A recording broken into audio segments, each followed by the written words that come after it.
अक्सर लोग कहा करते हैं कि साथी तुम आगे बढ़ो, हम तुम्हारे साथ हैं। लेकिन अगर कोई साथ होता तो ज़िंदगी में संघर्ष नहीं होता। नमस्कार दोस्तों, स्वागत है आप सबका मेरे चैनल पे। फिर आज हूँ आपके सामने एक छोटी सी कहानी लेकर।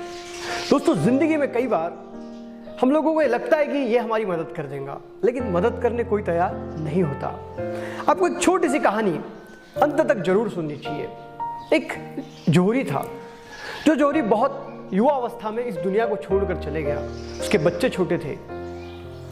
एक दिन उस जौहरी की बीवी अपने बच्चों के पास आई, अपने बड़े बेटे के पास आई और बेटे से कहा कि अभी तक जो सेविंग्स थी वो सेविंग्स से अपने घर का खर्चा चल रहा था, लेकिन अब सारी सेविंग्स खत्म हो चुकी है। अब घर के खर्चे और तुम्हारी पढ़ाई के खर्चे के लिए हमें पैसों की ज़रूरत है। घर में कुछ पुराने जेवरात थे। वो जेवरात की पोटली अपने बच्चे के पास देते हुए माँ ने कहा कि इस ज्वेलरी को बेच दो और कुछ पैसे ला दो। तो बेटे ने पूछा, माँ इस जेवरात को मैं कहाँ बेचूं?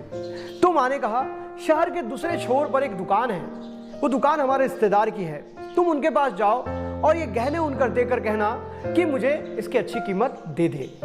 बच्चा उस दुकान पर पहुंचा और उस दुकान पर पहुंचने के बाद दुकान में बैठे सज्जन व्यक्ति से कहा, अंकल जी ये मेरी माँ ने भेजा है, मेरे पिताजी का देहांत हो गया है। उस अंकल ने कहा, जी हाँ मुझे पता है। वो अंकल ने उसके हाथ से वो पोटली ली और फिर उस बच्चे ने कहा कि आप इस ज्वेलरी की अच्छी कीमत लगा दीजिए। वो ज्वेलरी लेकर वो सज्जन व्यक्ति अंदर गए दुकान के। कुछ देर बाद वो बाहर आए। वो पोटली उस बच्चे के हाथ में देते हुए कहा कि इस पोटली को तुम वापस ले जा लो।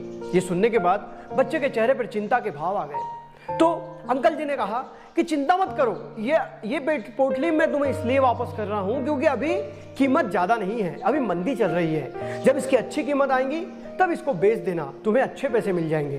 वो लड़का कहने लगा, लेकिन हमें तो अभी पैसे की ज़रूरत है। तब अंकल जी ने कहा कि घबराओ मत, तुम्हारे पढ़ाई लिखाई का जो भी खर्चा होगा वो मैं तुम्हें दे दिया करूँगा। तुम्हें बस शाम को 2-3 घंटे दुकान में आकर काम करना है।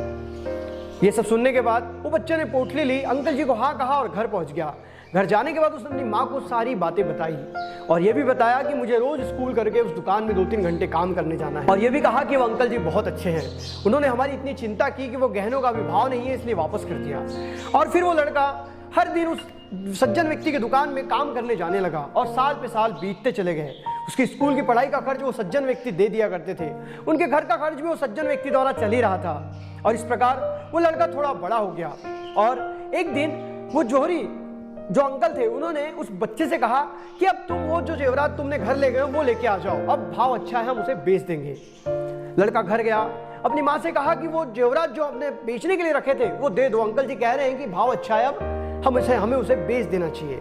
लेकिन लड़के को इतने दिनों से दुकान में काम कर कर सोने की परख हो गई थी। उसने सोचा क्यों ना मैं ही इसको देख लूं कि ये सोना कैसा है। जब उसने उन जेवरातों को देखा तो वो बहुत टेंशन में आ गया। उसके पैरों के नीचे की जमीन सरक गई क्योंकि उसने ये जान लिया था कि वो सारे गहने नकली हैं। और फिर वो ये सोचने लगा कि अंकल जी ने मुझे ऐसा क्यों कहा कि इसकी कीमत आने पर तुम इसे बेच देना। वो उस दिन फिर शाम को अंकल जी के पास गया, लेकिन इस बार वो खाली हाथ गया क्योंकि वो ये सोच रहा था कि मैं अंकल जी को किस मुंह से बताऊं कि वो जो जेवरात थे वो सारे नकली थे। फिर वो सोचने लगा कि वो अंकल जी को तो पता ही होगा कि वो सारे जेवरात नकली थे।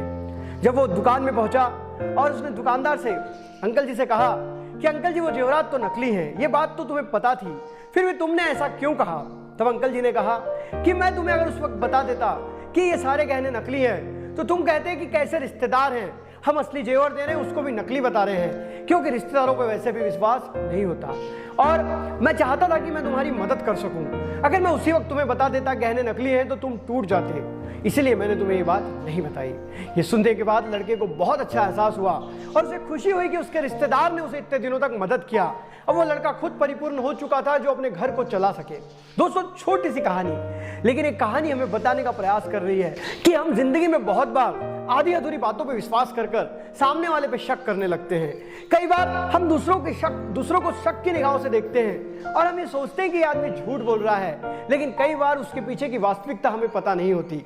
इसलिए हमने पूरी बात को जाने बगैर कभी निर्णय नहीं लेना चाहिए और किसी को गलत नहीं ठहराना चाहिए। और दूसरी बात इस कहानी से हमें सीखने मिलती है कि जिंदगी में कभी ना कभी किसी ना किसी की मदद जरूर करो। जब आप किसी की मदद करते हैं तो बहुत सुकून मिलता है, वो जो सुकून मिलता है वो पैसे से नहीं खरीदा जा सकता, और आपके द्वारा की गई मदद घूम फिर के कभी ना कभी आपके जीवन में जरूर आती है। इसलिए हमेशा किसी ना किसी की मदद करते चलिए। दोस्तों, छोटी सी कहानी अगर अच्छी लगी तो वीडियो को लाइक करें। मैं इस चैनल पर रोज एक नई कहानी के साथ आता हूं। तब तक के लिए अलविदा, जय हिंद, वंदे मातरम।